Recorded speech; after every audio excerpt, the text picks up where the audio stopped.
ओम उमा महेश्वराय नमः। हमारे YouTube channel पर आप सभी दोस्तों का स्वागत है। दोस्तों, आज हम महाभारत की बहुत ही रोचक कहानी लेकर आए हैं। महाभारत युद्ध के बाद क्या हुआ था, आइए जानते हैं। महाभारत का युद्ध जो वर्तमान हरियाणा राज्य के कुरुक्षेत्र में लड़ा गया था, मानव इतिहास में अब तक लड़े गए सबसे भयावह युद्धों में से एक माना जाता है। धर्म ग्रंथों के अनुसार ये युद्ध इतना विनाशकारी था कि केवल 18 दिनों तक चलने के बावजूद इसमें लगभग 80% भारतीय पुरुष आबादी की मृत्यु हो गई। महाभारत ग्रंथ के 1/4 से अधिक हिस्से में मात्र इस युद्ध का वर्णन किया गया है। महाभारत युद्ध के परिणाम स्वरूप पांडव संख्या में कम होने के बावजूद जीत गए और कौरव संख्या में पांडवों से कहीं अधिक होने के बाद भी हार गए। इसका कारण उनके कर्म को माना गया, नीति और अनीति की राह पर चलने को माना गया, विधि के विधान के पक्ष और विपक्ष में खड़े होने को माना गया।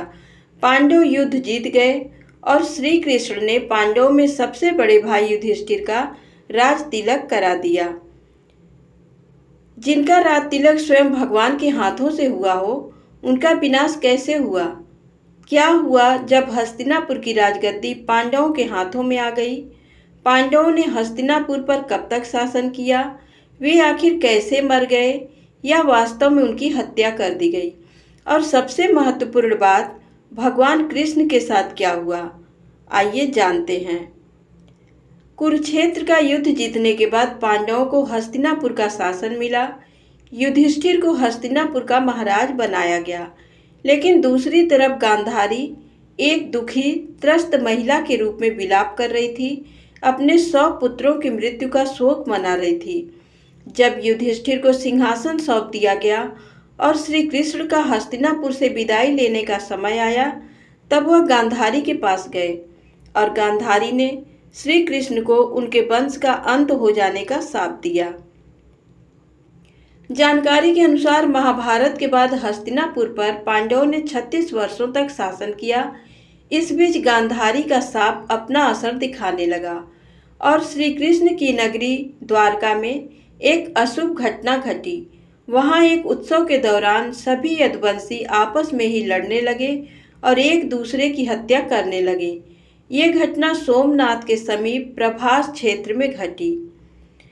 उधर प्रभास क्षेत्र में यदुवंशियों के एक दूसरे को मार डालने के बाद पहले बलराम जी अपने लोक को वापस चले गए।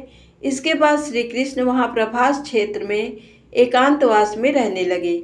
एक दिन वह ध्यानावस्था में एक वृक्ष के नीचे बैठे थे, तभी जरा नाम के एक शिकारी ने गलती से उनके पैर में तीर मार दिया और श्री कृष्ण ने वह मानव देह त्याग दी।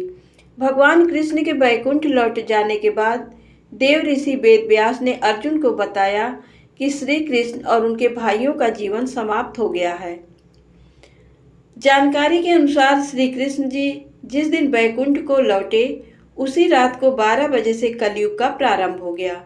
वेद व्यास जी श्री कृष्ण के प्रयाण की सूचना मिलने पर युधिष्ठिर अपने प्रपौत्र परीक्षित का राज तिलक करते हैं, फिर अपने सभी भाइयों और द्रौपदी के साथ हिमालय की ओर चले जाते हैं। महाभारत के अनुसार हिमालय से वह स्वर्ग चले जाते हैं और इस यात्रा में एक कुत्ते के रूप में आए यमदेव उनका मार्गदर्शन करते हैं। जैसे जैसे सभी पांडव हिमालय पर ऊपर की तरफ चढ़ते हैं, वे एक एक करके गिरने लगते हैं और उनकी आत्मा उनका शरीर छोड़ने लगती है। ये क्रम द्रौपदी के साथ शुरू होता है और भीम की मृत्यु पर समाप्त होता है।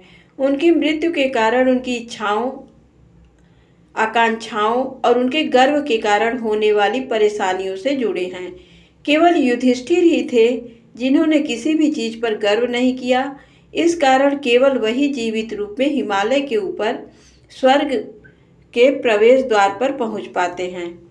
स्वर्ग के प्रवेश द्वार पर भगवान यम कुत्ते के रूप को त्याग कर अपने असली रूप में आते हैं और युधिष्ठिर को स्वर्ग में प्रवेश करने देने से पहले उन्हें नरक में ले जाते हैं।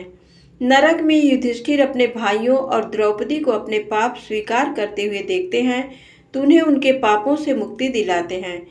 इसके बाद भगवान इंद्र युधिष्ठिर को स्वर्ग ले जाते हैं और उनसे वादा करते हैं कि उनके भाई और द्रौपदी भी जल्द स्वर्ग में स्थान ले लेंगे।